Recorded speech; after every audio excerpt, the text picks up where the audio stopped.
transition phase is amazing. You know, as a high school math teacher for 23 years, we still had to, you know, yell at the kids on what to do. So now, you know, when I go out to her first grade classroom, and now it's in a second grade classroom and another one, there is no yelling or even telling the kids what to do. They hear the song and it's automatic.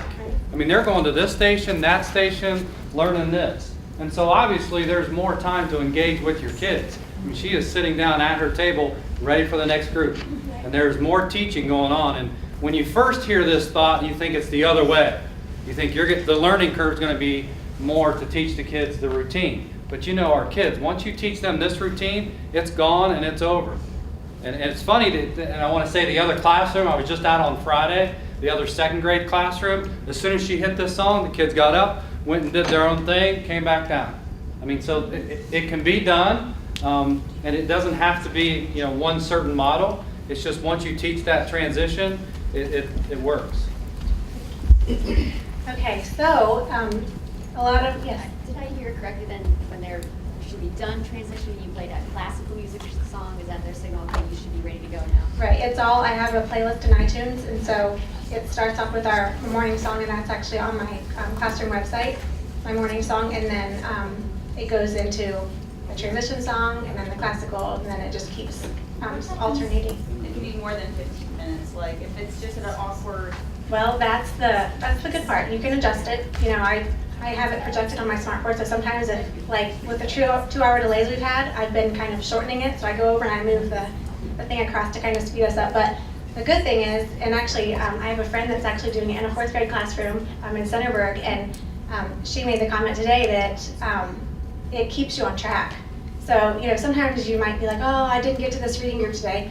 Well, it doesn't happen anymore because you've got your time set up, and so you get to everybody, and you have really good instruction time because they go right where they're supposed to go, and you've got your time is maximized there. Did you have a question? Yes, so basically the kids in your classroom are going to a second grade classroom that is very similar?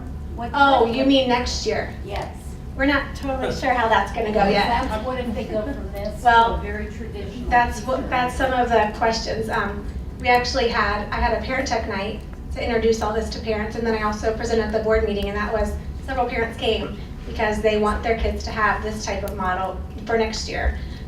Kids that totally changed around, you know, how they felt about school, their performance, and their how they did every day. So that's a question. Another question is, did you hand select students to do this? This was just random. Right. Do you ever have students who can't handle this kind of thing? No, and I have 30 kids in my class this year. I also have 4 kids that are in my classroom half of the day because they were not ready for 1st grade full day, so we do a K1 split, so they are with in kindergarten half the day, and then they're with me in 1st grade.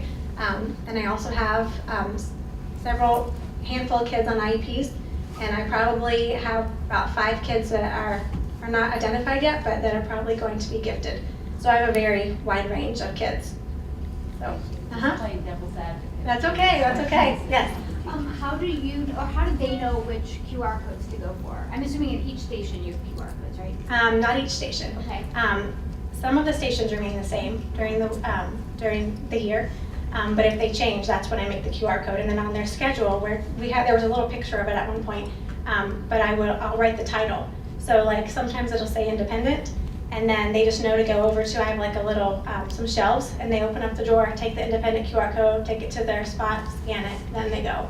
And then I can also, you know, make leveled ones. So if I want to have an independent station, but I can maybe call it circle, square, and triangle, you know, and those all mean different levels. And then the kids are still working on the same content, but different levels of challenge. I hate to That's okay. keep asking questions. Give me a round figure for the cost of subscriptions for all that, like for your classroom. Yeah, I have some stuff at the end that I can share with you if that's okay. Yep. Yes. So they're all at stations for the same amount of time? Yes. Based on that. Yes. Do you have like kids who, because I do the Fountas and Pinnell guided reading stations, and what I love about those is that you have the luxury, the kids know, same thing. They're all on their routine, they know how to go through the board. But like if you have super speedy ones, like hot, you know, like while on the way to gifted, when they're done with their station, they know to go on to the next thing. And and they don't have to wait for anyone else. But then some kiddos who are taking a long time, they go on to the next station when they're done. There's like a minimum thing. Right. So do you ever have problems with students not finishing assignments? No, a lot of the things that they do are ongoing. Just So a lot of these programs, there's a couple that you have to get in, do your assignment, and then move on. But they're quicker, like extra math is one of those. But Scoop Pad is different, where you log in and there's 20 questions when you first start, and if you just get through 5, then when you log back in the next time, it'll start you off in your 5th one. And so the flip side to that is if you have kids that get done, like if I have a group and I've got a concept, like let's say I'm doing addition, and we're practicing and practicing, and the reason I have them there in the first place is because their data showed that they needed more assistance and more support with addition. So then I will have a group with them, and if I'm working with the kids and I see like, okay, this one really has it, I'm not gonna make them sit there for that group. They don't need it. So I'm kind of wasting their time in a sense. So what I have them do is, because these other kids that I have, maybe the other 3 or 4, they may really need more of my support. So that one, I'll say, hey, you go work on Scoop Pad, I'll give you an assignment, and I can quickly go to my Chromebook, click a couple of buttons, give them an assignment, and they go work. Or they can just go do their math practice on Scoop Pad. So there's kind of both sides to that. And with the being done or not having enough time, is a lot of the stuff during my small group, I just can bump it to the next day. That makes sense. Because a lot of the reading ones are ongoing, but the writing tends to be, if you've got a kiddo who just is sitting there and not Right. producing, that the writing is the Right. big one when there's. That's why I started a writing group this last week, because I had a couple. So, Yeah. well, I'm going to go, and we'll have time at the end for any more questions, but I want to go through some of the programs. These are all the programs that I use on a regular basis. There are still other websites and other places that I go, and a lot of the QR codes that I use are actually from like game websites and things. And I just go and search for like the Common Core Standard, and then it's amazing how many websites you'll find, and then there are interactive games on there. So I'm going to show you a lot of the reports that you might get and a couple of the screenshots of things that you'll see. So see on this one, somebody asked about how do you know which one it says independent at the top, so that kind of shows them, where to go. Okay, so this is Lexia, and this is actually our whole building does Lexia, and this is actually a student's report. And this program is based on all of the foundational skills for reading. And so they go in and they take a test, and then it kind of levels them, and you can see what areas they need to work on. The great part about this is they do it every day, and it focuses on the areas that they need to work on. So if they are struggling in an area, it doesn't just move on. It's not just an assessment tool. It's also teaching and instructing them as well. So if they go in and they do poorly on something, it'll stop, and it not literally stop, but it kind of slows down, and it does a little instruction to see if they understand, and then it will move on and continue to kind of check so that you have the formative assessment along the way. But this kind of shows the data along the way. You can have data on the usage, so you make sure that they are doing what they're supposed to be doing, that they're on as many minutes as they're supposed to be. And you also can see areas that they may need additional help in. If they do need areas of improvement, then you get a little flag on your report that kind of shows this is an area they need to work on, and then there's a lesson that they give you that you can work on in small groups if you choose to. This is starfall.com. Anybody use starfall.com? Yeah. So this is just when I thought if somebody didn't know that this is a free place for you to go, resource. But this is just one that this is one we used a lot at the beginning of the year. Right now we're kind of sticking other ones in there, but this is Me Genius, and this is a website that has over 700 books online. And so the kids can go on and they click it, and it highlights the words as it goes.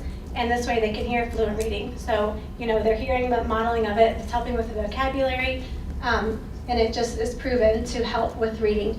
And with this one, somebody asked about pricing, and so this one I think is $47.99 for the year. I think it is supposed to be per subscription.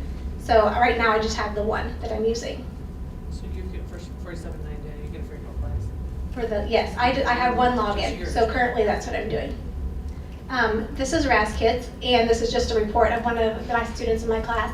Raz Kids is a little bit like Me Genius, but with Raz Kids it's leveled. So you do your running records, you find out what levels they're on, and then you can give them their independent stories or independent level, and you can make an assignment.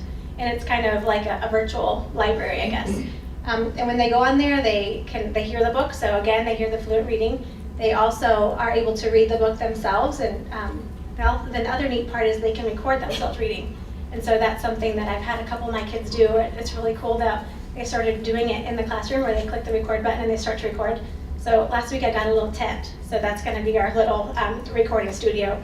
But in there, you can give your kids an assignment and kind of do a running record in a sense without so totally being right there. So that's what's exciting to me, that I can check on that.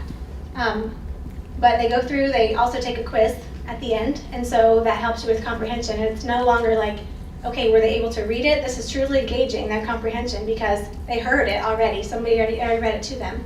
Then they read it, and then that's when their questions come. And so from here, this is where I would look at it and say, okay, this student, she needs help with cause and effect. And if there's other kids that need help with that, then we get in a group, and then that's when we work on it. So that's a way that I would make some small groups. So it's totally based on need and trends. So this is scooppad.com, and this is just a report from one of my students' math progress report. ScoopPad has writing and spelling, and it also has reading. I don't love the reading one as much for first grade. Some of my kids do it at home, but it's not something that I ask them to do during the day. But the math one I really like for a quick assessment and also for practice. So ScoopPad is really neat because you can go in and they all can start on a level. I have some kids that are doing kindergarten curriculum right now, and then I have some that are first grade curriculum. There's some that I know can do the second grade curriculum, but in my mind I want to make sure that they can master all the first grade skills, and I'll feel good about it before they move on to the second grade skills. So if I want, I can just put them on a first grade learning path, or I can go through and create my own addition unit and then put them on that path. But the cool thing is when they, let's say you get done with your addition unit, it's not like she's stuck. She can keep going. So she moves on to the next concept. And it's still collecting data, and then it's still helping me to know what I need to teach to my students. So the colors are super helpful because the green is totally got it. Check marks means it's mastered. The blanks, obviously, they have not done yet. The red is an area where they need to work on. So that's below a certain percentage. And then the yellow is kind of in the middle, we're practicing still. So a lot of my kids, when we made our goals, that's what we did. We looked at some of the red ones, and I showed them on the computer. They're like, how much red do I have? So, they want to know, and they want to have all green. They totally don't know the percentages, but they know the colors. That's really helpful to them. So there I can look at my data and make sure that all of my kids are in a group working on something and it may be related to what I'm teaching for my little mini lesson, but it may be something that the student just is not getting it and we need to work on it. Or it might be, okay, they are so ready to do fractions, so let's move on to that. Okay, this is extramaths.com, and it's a wonderful website that is free as well. This one I love because you can differentiate for your kids as well. And the research that they've done shows that if you know your facts within 3 seconds, then you've mastered them, and that's going to help when you move on to multiplication and division and so forth. So the cool thing about this is I put all my kids on addition at the beginning of the year. And then of course you get some that they move on, and you can see their data, kind of goes up and down. That little matrix over there, it has, if you kind of put your cursor over it, it'll show you exactly what facts, so you know who's struggling with what facts. But right now I have one student that did on subtraction and another student that mastered subtraction. He has a score of 97 right now in multiplication, so he is almost ready to go to division. And so it's amazing because it shows you, his baseline score, and then shows you what he's done now. And so there's not an end. They just keep going. So it's right where they need to be.